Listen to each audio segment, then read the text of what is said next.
حواریین د یتیمانو د کفالت پروګرام.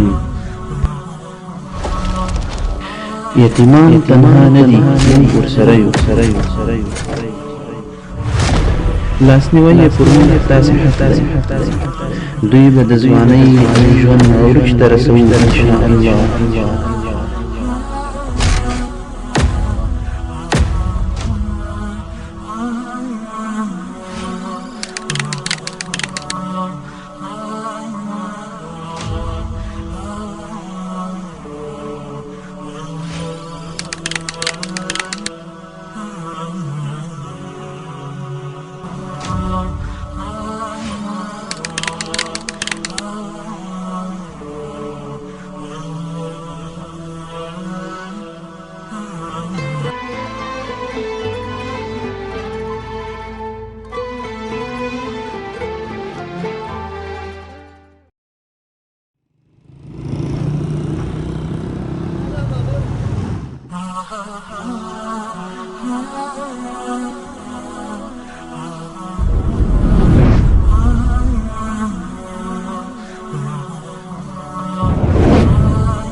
بسم الله الرحمن الرحیم. السلام علیکم ورحمت الله وبرکاتہ. قدرمنو کتونکو، نن د روزې 28مه ورځ ده.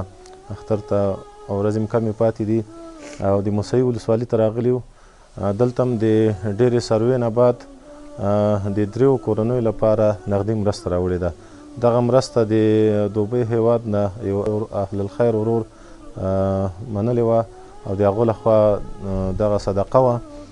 نو 3 کورنیو ته چې د هرې کورنۍ په سر 40,000 افغانۍ موږ توزیع کوو انشاءالله، چې د دوی انشاءالله د اختر ټول مصارف دغه به د دوی وسي. دغسې په همدې ولسوالیو کې نورو ولسوالیو کې ډېر زیات یتیمان او بې سرپرسته کورنۍ دي، نو دوی ټول په موږ باندې حق لري. دغه مرسته چې کوم ورور کړې ده، الله دې ورته دنیا او آخرت کې اجر ورکړي. الله دې نورو مرستو توفیق هم ورته ورکړي.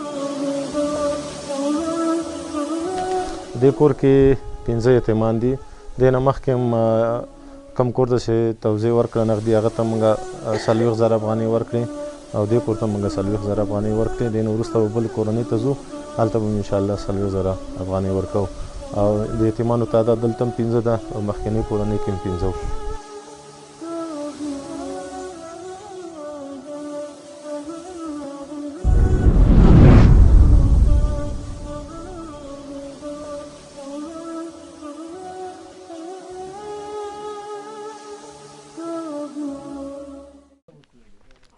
السلام علیکم. حاجي صاحب څنګه مسئله جوړې په خیر خیرات ته